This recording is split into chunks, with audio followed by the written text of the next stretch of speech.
Good morning student. Madhuban public senior secondary school से गीतिका। SST की class आपकी। इसमें आज अपन इकोनॉमिक्स का पार्ट पढ़ेंगे। ये इकोनॉमिक्स यानी कि हमारी जो इनकम है वो किससे मिलती है। तो भारत की जो अर्थव्यवस्था है वो किस पर टिकी हुई है। भारत की जो अर्थव्यवस्था है वो कृषि पर है।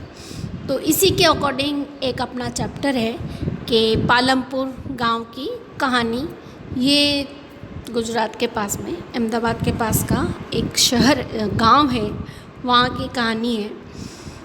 पालमपुर में जो कार्य है वो सबसे छोटे छोटे जो कार्य हैं उनमें से उन्हीं को इकट्ठित करके मानव अपनी आर्थिक क्रियाओं की पूर्ति करता है। आर्थिक क्रिया किसे कहते हैं। मानव कोई ना कोई कार्य जरूर करता है अपने जीविका उपार्जन के लिए, है ना। अपना जीवन यापन करने के लिए वह जो भी कार्य करता है तो उससे उसको क्या मिलती है, इनकम मिलती है और अपने परिवार का वह पालन पोषण कर पाता है। तो वह आर्थिक क्रिया कहलाता है। इसे कई भागों में बांटा गया है। व्यक्ति प्राथमिक, द्वितीय, तृतीय, चतुर्थ, पंचम व्यवसाय पूर्ण करते हैं और प्राथमिक क्रियाएं जो कि अत्यधिक ग्रामीण स्तर पर संपन्न होती हैं। प्राथमिक क्रियाओं में जोड़े गए ऐसे भाग जो संपूर्ण होते हैं। प्राथमिक क्रियाओं में कृषि क्रिया, आखेट क्रिया, मत्स्य पालन, ये सब जो व्यवसाय हैं, भोजन उत्पादन करना, लकड़ी काटना, पशुचारण करना और खनन करना। तो आज अपन इसमें से प्राथमिक व्यवसाय का सबसे पहला जो भाग है वह कृषि क्रिया के बारे में अपन पढ़ेंगे। ये पालमपुर गांव की जो खेती है उसके बारे में है। लघु स्तरीय प्राथमिक स्तर में और कौन कौन से जो कार्य आ रहे हैं उसमें बताया जा रहा है। विनिर्माण उद्योग मैंने बताया आपको, डेयरी, परिवहन आदि जो सीमित स्तर पर हैं। यह प्रकृति से जुड़े हुए हैं। मानव निर्मित वस्तुएं, मानव प्रयास, मुद्रा आदि। पालमपुर का जो गांव है वो एक बड़ा गांव है, रायगंज। पालमपुर 3 किलोमीटर दूरी पर स्थित है। इसमें गुड़ व अन्य वस्तुओं से लदी हुई बैलगाड़ियाँ नज़र आ रही हैं और मोटरसाइकिल, जीप, ट्रैक्टर, ट्रक तक देखे जा सकते हैं इस गांव में। यहाँ पर 450 परिवार रहते हैं। 80 परिवार उसमें से उच्च जाति के हैं, जिनमें से कुछ बहुत बड़े भी हैं। ईंट और सीमेंट से बने हुए हैं वह मकान। अनुसूचित जाति जो कि छोटे परिवार हैं, दलित लोग जो हैं वो 1/3 भाग है। वे गांव के एक कोने में काफ़ी छोटे घरों में रहते हैं। उनकी पालमपुर गांव की अपन ये कहानी पढ़ रहे हैं कि वहाँ का जो अवलोकन है वो किस प्रकार हमें नज़र आ रहा है।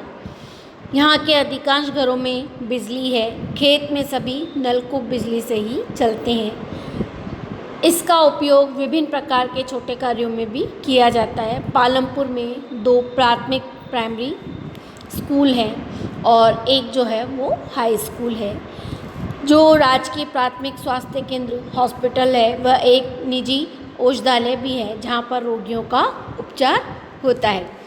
तो पालमपुर गांव के जो सड़कें हैं, परिवहन के साधन हैं, यहाँ पर कुछ और सुविधाएं भी उपलब्ध हैं। स्वास्थ्य केंद्रों के द्वारा विकसित तंत्र है ये। यह एक काल्पनिक गांव पालमपुर की कहानी जो है वो हम इसकी और भी कई गतिविधियों को हम समझेंगे। यहाँ पर कृषि क्रिया संपन्न की जाती है। इसके साथ साथ में यहाँ पे परिवहन का कार्य भी है, दुकानदारी भी है। इसके बारे में हम पढ़ेंगे। हम पहली जो आवश्यकता है हमारी वह वस्तु और सेवाओं की उत्पादन के उद्देश्य के आधार पर हमें आवश्यक है। वस्तुओं और सेवाओं का उत्पादन 4 चीज़ आवश्यक है। सबसे पहला भूमि, है ना। भूमि जो कि अन्य एक प्राकृतिक संसाधन है, जैसे कि जल, वन, खनिज। दूसरी आवश्यकता है हमारी श्रम, है ना, जो हम अपना श्रम के अनुसार लोग जो है अपना कार्य संपन्न करते हैं। पढ़े लिखे कर्मियों की ज़रूरत भी पड़ती है। दूसरी क्रियाओं में, शारीरिक क्रियाओं में श्रमिकों की भी हमें आवश्यकता पड़ती है। तीसरी हमारी आवश्यकता जो है वो है भौतिक पूंजी। पूंजी के बिना कोई कार्य संपन्न नहीं हो सकता। इसके लिए अंतर्गत कौन कौन सी और मदें आती हैं?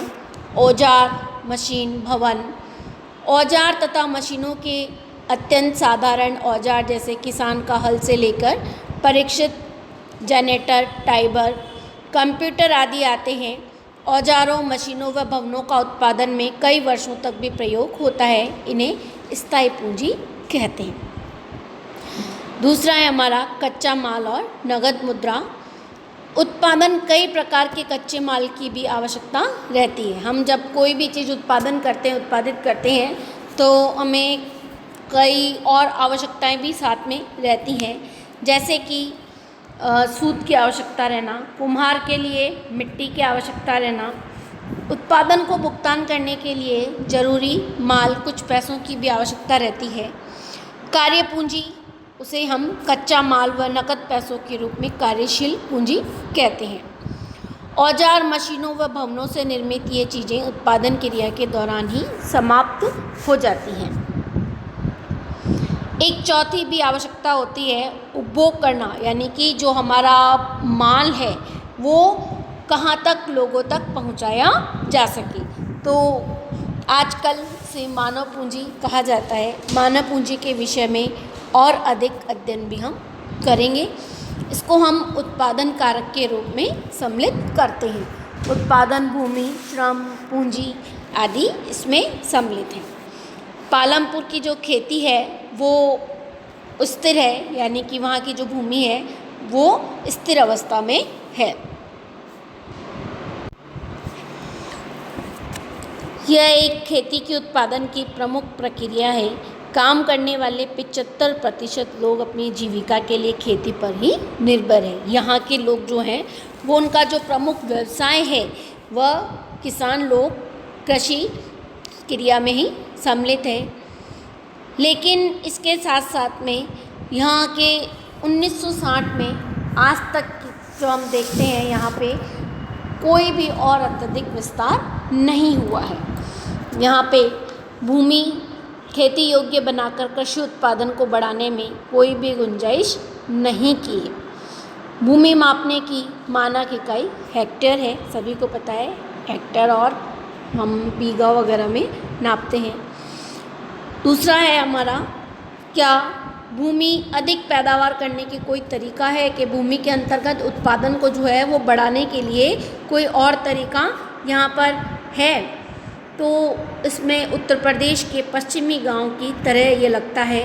पालमपुर में समस्त भूमि खेती की जाती है, कोई भूमि बेकार नहीं छोड़ी जाती। बरसात में यहाँ पर किसान ज्वार और बाजरा उगाते हैं। इन पौधों को पशुओं के चारे के लिए प्रयोग लिया जाता है। इसके बाद में अक्टूबर और दिसंबर के बीच में आलू की खेती की जाती है। सर्दी के मौसम में रबी की खेती की जाती है। रबी में मुख्य जो फसल है उसमें से गेहूँ यहाँ पर उगाया जाता है। ये जो गेहूँ उगाकर पास के जो रायगंज की जो मंडी है वहाँ पर बेच भी देते हैं। भूमि के एक भाग में गन्ने की खेती भी की जाती है, जो वर्ष में एक बार कटाई भी होती है और शाहपुर के व्यापारियों को बेच दिया जाता है कच्चे माल के रूप में। पालमपुर में एक वर्ष में किसान 3 अलग अलग फसलें उसने पैदा की, खरीफ की फसल, रबी की फसल और जायद की फसल। खरीफ की फसल में उसने ज्वार और बाजरा उगाया, रबी की फसल में उसने गेहूं उगाया और अक्टूबर और दिसंबर के महीने में उसने आलू की खेती की। यहाँ की जो बिजली जल्दी ही आ गई और उसका जो सिंचाई की जो पद्धति है उसमें बदलाव आया। यहाँ पे सिंचाई के लिए नलकूप आदि हैं जो कि बहुत प्रभावशाली भी हैं। यह सरकार के द्वारा लगाए गए हैं। एक वर्ष में यहाँ पर बहुफसली चरण प्रणाली है। बहुफसली चरण यानी कि एक साल में एक से अत्यधिक फसलों का उगना, पैदावार उत्पन्न हो जाना, है ना। भूमि के किसी भी टुकड़े में उपज बढ़ाने में सबसे सामान्य प्रणाली बताई गई है। कई किसान पिछले 15 से 20 वर्षों तक तीसरी फसल के रूप में आलू पैदा भी कर रहे हैं। तो हमने इसमें यहाँ पर बहुविधि फसली चरण की प्रणाली को भी देखा और आधुनिक कृषि विधियों के द्वारा प्रयोग करना, जिससे भूमि के एक टुकड़े में एक ही मौसम में पैदावार की गई फसल के रूप में भी मापा जाता है। अपेक्षाकृत बीजों का जो उपयोग है, पारंपरिक विधियों के उपयोग जो है वो कम सिंचाई की आवश्यकता होती थी। किसानों को उर्वरकों के रूप में गाय के गोबर व दूसरी प्राकृतिक खाद का प्रयोग भी वह करते थे। 1960 के बाद में हरित क्रांति ने भारतीय किसानों को अधिक उपज वाले बीजों को द्वारा गेहूं और चावल की खेती करने के तरीके भी सिखाए और परंपरागत चावल की खेती HVEV बीजों को एक पौधे से ज़्यादा मात्रा में अनाज पैदा होने की आशा थी और परिणाम स्वरूप उसी टुकड़े में पहले की अपेक्षा कई अधिक अनाज की मात्रा भी पैदा होने लगी। रासायनिक और कीटनाशकों की ज़रूरत थी। अधिक उपज केवल अति उपज प्रजातियों वाले बीजों, सिंचाई, रासायनिक उर्वरकों व कीटनाशक आदि के संयोजन से ही संभव थी। भारत में और भी जो देश है, अपने राज्य हैं, पंजाब, हरियाणा, पश्चिम उत्तर प्रदेश के किसान सिंचाई के नलकूप व HYV बीजों का रासायनिक उर्वरकों का प्रयोग क्रिया के द्वारा वह संपन्न करते हैं और जुताई और कटाई के काम में तेज भी कर दिया है और इससे अत्यधिक गेहूं का जो उत्पादन है उसमें पैदावार भी प्राप्त करते हैं। नेक्स्ट है हमारा, क्या भूमि यह धारण कर पाएगी?